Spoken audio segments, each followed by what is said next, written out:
So my name's Liz Rice. I work for a company called Aqua Security, and we do helping enterprises secure their container deployments. So I quite often talk about containers. I love Go. I quite often talk about Go. Why am I talking about debuggers? So the kind of story behind this, I did a talk about how you build a container, like how containers work, by building them up from Syscalls. So I'd be saying, oh, yeah, we're using these Syscalls. OK, now I want to find out more about Syscalls. So I did a talk about Syscalls, which are basically the interface between user space land and kernel space land. And while I was doing that, one of the Syscalls, it's kind of a standout powerhouse of a Syscall called ptrace. And ptrace, it's one system call, but it actually has a whole load of sub-functions that we'll see in a moment. And it can observe and control the execution of another process. And it's mostly used for breakpoint debugging and system call tracing. So I'd used it in the system call tracing, well, as system call tracing in my Syscalls talk.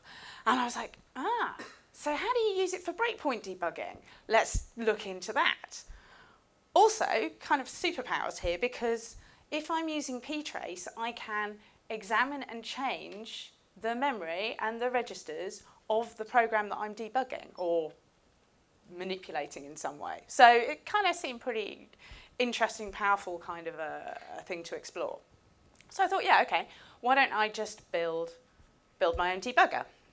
Can't be that hard, right? So this is the set of ptrace functions that you get from the Golang Syscall library. All of the sub-commands get mapped into a function conveniently. And we can get a bit of an idea of the kind of things we can do here. All of these functions take a process ID as a parameter, so we're doing something to a target process. And we can do things like get the registers, the current state of the CPU registers. We can peek and poke data. I've been programming for a very long time, so I remember peeking and poking into memory on Commodore 64s. It was kind of, I remember manipulating, yes, I'm nodding, people remember that. And you can do things like single step through the execution of a program, or you can use cont, which is continue.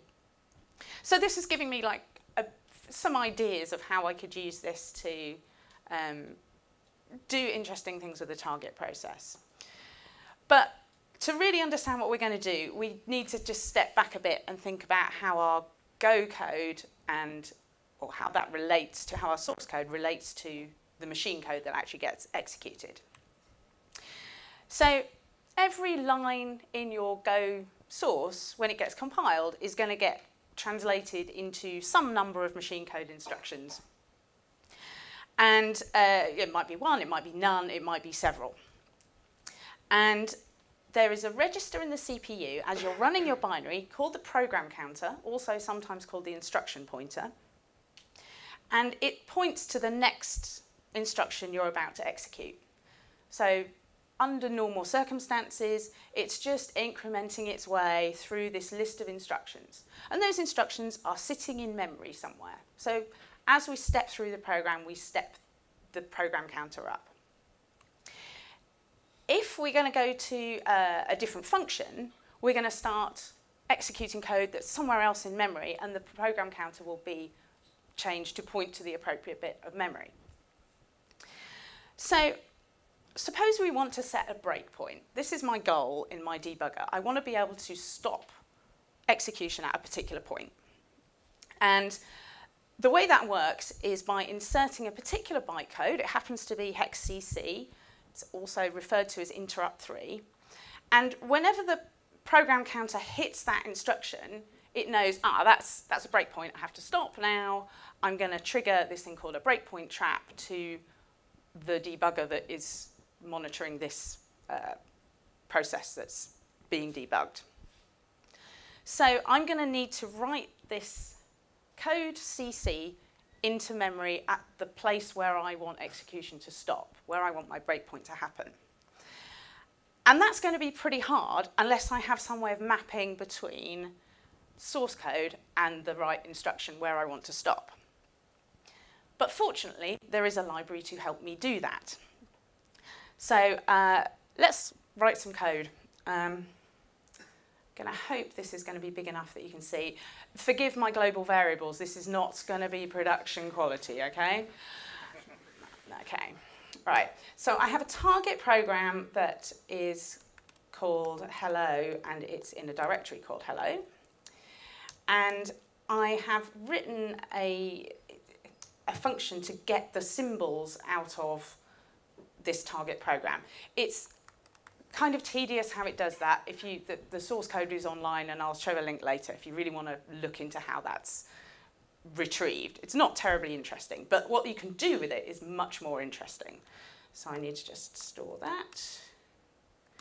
So I can, for example, do things like look up a function. And I'm pretty confident there's going to be a main function in a main package inside my program because it's Go. And that will give me back a pointer to a structure that looks like this. And the thing I'm particularly interested in at this point is entry, which is the address in memory of the first instruction of the kind of machine code version of this function. And I can also do sim table. Oh, actually, let me print that out first. So print address set function dot entry. Okay. We can also look up from a program counter. So imagine that we were at that point executing the program counter would be pointing to that entry. Well, it would have the same value as entry. And we can convert that. There is a handy function here that will let us take that address and convert it back into the file and the line number of the corresponding source code. So I can convert that function entry, if I could only type better, there we go. And I get back, what do I get? A file, a line, and a function. File, line, function. And let's print this out. So it's a function at line, whatever, in file, whatever. So that's the function. We get a name for the function, line, and file.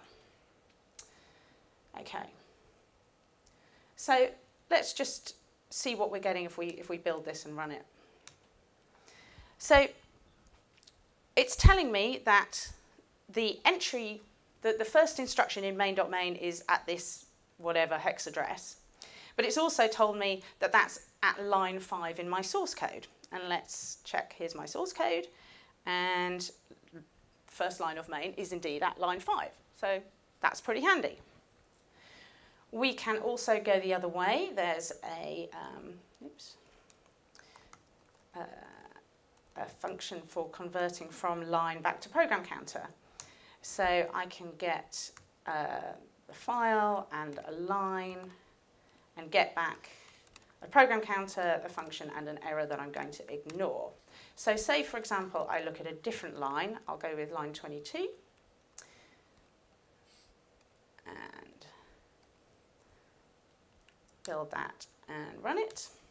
And that's telling me that at line 22, we should find a function in the package main called F3. And if I go to my source, line 22 is indeed in the middle of a function called F3. So I can use this symbol table to do this mapping between human readable code and machine code, so that when I stop, I can say what machine code instruction I want for the line where I want to stop, and vice versa. Okay, so now I want to actually put a breakpoint in, and why not put a breakpoint in at that line 22? Oh, before I actually put the breakpoint in, I need to execute the code, don't I? So if I want to run this target executable, I set up one of these command structures, and I have to wire up std in, std out, and std so that we can see things coming in and out. do some multi-cursor action here. Out. It's fancy, eh? Right. And then we can start that command. That will start it executing. And we will wait for something interesting to happen with that executable, and we'll print it out. If that is not nil, print wait, whatever that gave us. Right. So let's build that and run it. Okay, so it printed out the stuff I printed out before, and I'll comment that out in a minute so it stops getting in our way. And it just executed my target executable. We didn't see any errors returning because it just successfully ran. Let me comment those things out while I remember.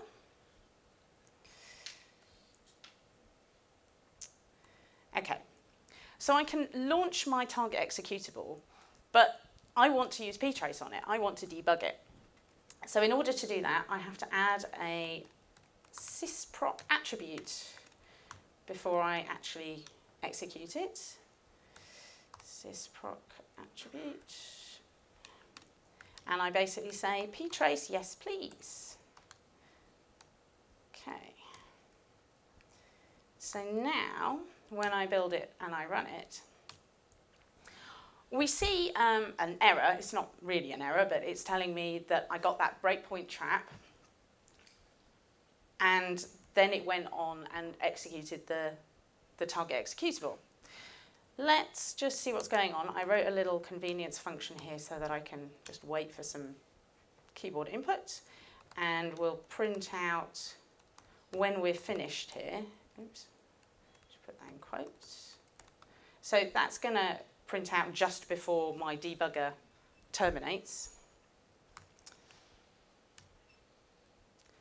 So if I run that, as soon as I started my target executable, I've hit this breakpoint trap. It's waiting indefinitely for me to hit something on the keyboard. When I do that, this debugging executable gets to finish, and then once it's finished, there's nothing holding up that breakpoint anymore. So that's why the target executable can just carry on. Okay, so now I want to actually set a breakpoint.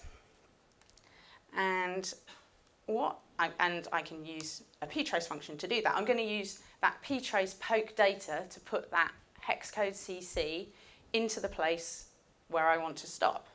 So first of all, we'll say I want to stop here at line 22. So I'm getting the program counter that corresponds to that line.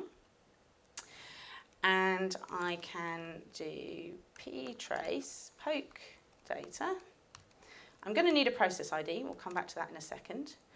I need to cast my program counter. And I want OXCC. So that's going to write that breakpoint by interrupt 3 into the right place in memory. I just need the process ID. Conveniently, that is in here. Okay, so that should stop my, well, it puts the breakpoint in. Now I have to say, okay, I've written the breakpoint, but now I need my target executable to be allowed to continue. So I do ptrace cont. Oops. I think that's, oh, I think I might need, do I need another parameter? Yes, I do. And then I'm going to wait for something interesting to happen. So I wait for something interesting on this process. Don't worry about any of these parameters. I'm not interested. OK, so that's going to wait for something to happen. But how do I know what's happened? Well, one thing I can do is I can inspect the state of the registers at this point. There's another handy ptrace function. So get registers from this process, and I'm going to write them into a structure called regis. And one of the registers is, of course, that program counter, also known as instruction pointer. So let's print out what that is. In fact, let's copy one of these things where we go from program counter back to the source code line. And we're going to use registers, the instruction pointer. On x86, it's called IP rather than PC. It's the same thing. And then we should be able to print out where we are. Okay, so I should have here a breakpoint. I let the thing run until it should stop at that breakpoint. We wait for it to come back to the debugger. We read the registers. We can look at the instruction pointer, find out which source code line it corresponds to. So let's build it and run it. And it's printed out, this is here, it's told us that it did indeed stop at line 22, which is where I told it to stop. So we've got a breakpoint, which is kind of cool. Okay, it's a breakpoint. What do I want when I'm debugging? One thing that I want is maybe a stack trace. How did I get to this particular point? So if we want to add a stack trace, we need to understand a bit more about what's on the stack. Fortunately, Tanya told us a little bit about the stack already. I've got some pictures. So here's our stack. There's also a couple more registers we need to know about, the base pointer and the stack pointer. Between those two pointers, they describe a sort of range of memory that the current function is using as a sort of scratch pad, and it can put whatever local variables and parameters that it's received, things that it's going to return back to its calling function. It writes them all into the stack. And then if we call to a new function, we get what's called a new stack frame. What happens is, well, first of all, the address we were about to execute, if we weren't jumping off to a different function, gets pushed onto the stack. The old base pointer gets pushed onto the stack, and it points back to, so it's pointing to what the current base pointer points to. We get a new stack frame allocated on the stack, just a chunk more memory, that just the stack pointer being updated to say here's the beginning and here the base pointer is pointing at the end. So the base pointer is pointing at the previous stack frame, and that is pointing at the previous stack frame for it. So we can just keep chaining down, starting at the base pointer and just traversing through them, and we're going to find a new stack frame for each time that a function was called, sort of in the hierarchy. Okay, so now I've got a kind of convenience function for doing this, which I can show you the code for, but let's put it in first. So it takes the symbol table. What else does it take? The process ID. It takes the current instruction pointer, the stack pointer, stack pointer, and the base pointer. So that should output the stack. I'll very quickly show you that function. There's actually a whole bunch of interesting things that you need to take into account if you happened to call output stack while it's in the middle of manipulating those base pointers and stack pointers, things get horribly awry. So there's some stuff here to kind of cope with that. But basically we loop forever until we find a main function stepping through these frames. And at the moment, I'm just going to print out, at the top of the frame, I get some bytes out of memory, which are actually an address, because it's the address of it's the address we're going to return back to. So I can use that symbol table function again to convert that to a source code line, which I'm going to print out. So if I build that again, and run it, we can see a stack trace now.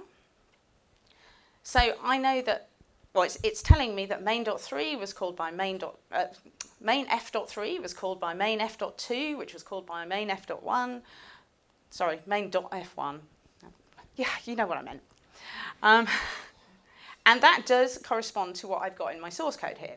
So I've got a main which calls F1, which calls F2, which calls F3, and that's where our breakpoint was. So my stack trace actually looks pretty convincing at this point. So that's kind of cool. That's basically the gist of how a debugger is going to work. But let's take it a step further. What if I want to carry on? What if I want to let the program keep running after that stack trace? Well, this convenience function I have will let me actually return a line number for where I want to stop next. And I could do a for loop here.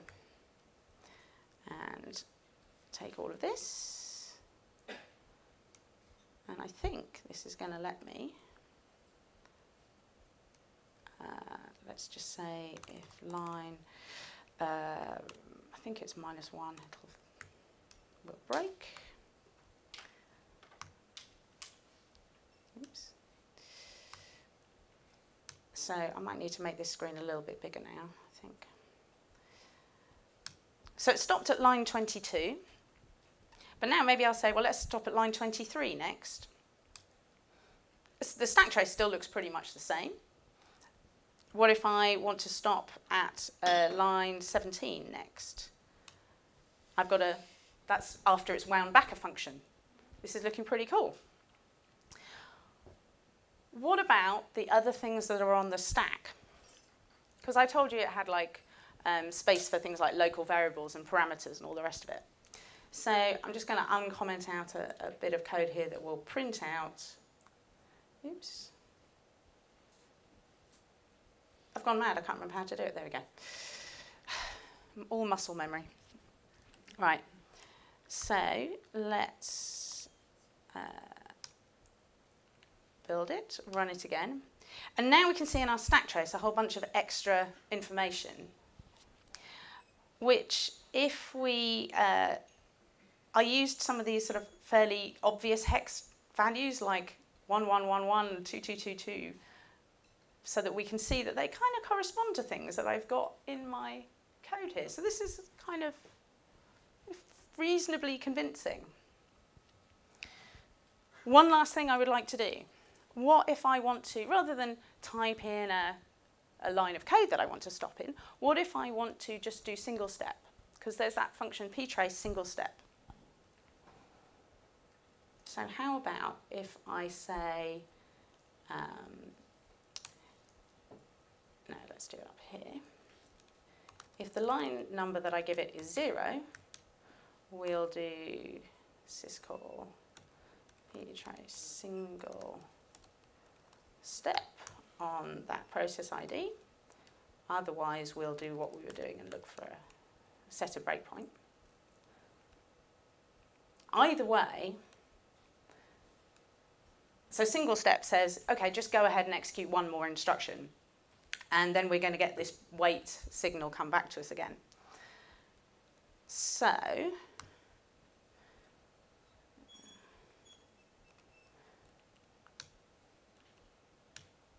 I've stopped at, let's make this even bigger. I've stopped at line 22 again. But if I do 0, it's now stopped at line 23. If I traced out the address that we were at, you might see we'll stop at the same line number a few times because you get more than one instruction for a single line of source code. So we'll do this a few times, but you'll start to see the local variables getting updated on the stack. And the return values, that's the return value being populated through the stack, which I think is pretty cool. And so on and so forth. So basically there's a couple of convenience functions, but it wasn't a huge amount of code. It's about 69 lines in my main function. And we've built a reasonably full function debugger in, well, I don't know because the timer's not on, so I'm guessing 20-ish minutes. So yeah, it's easy. Why don't we all write our own debuggers? Okay, I mentioned that the source code for that is online, so you can. It's actually a slightly more even, fuller version online. I also wanted to shout out to Phil, who is there and told me some things about stack traces when I was first researching this. And there were also some really good blog posts by Michal Lovitsky, I'm not quite sure how to say his surname, but that were really useful to help me put together the ptrace parts of this. Go explore. I love this kind of low-level stuff. It's really exciting to do in Go. Also, while I have your attention, I want to mention something completely unrelated to debuggers and everything. But is anybody here using containers? Okay. Do you scan your containers regularly for vulnerabilities? Not so much, not so much. You probably should. And one of the things that I've been working on at Aqua is a free version of our vulnerability scanner. So you can scan for package vulnerabilities. It's there, it's free. You build them into the Docker file, which is kind of interesting. So I would love feedback on that. And I also have some microscanner stickers. So come and grab one of those from me. That's it.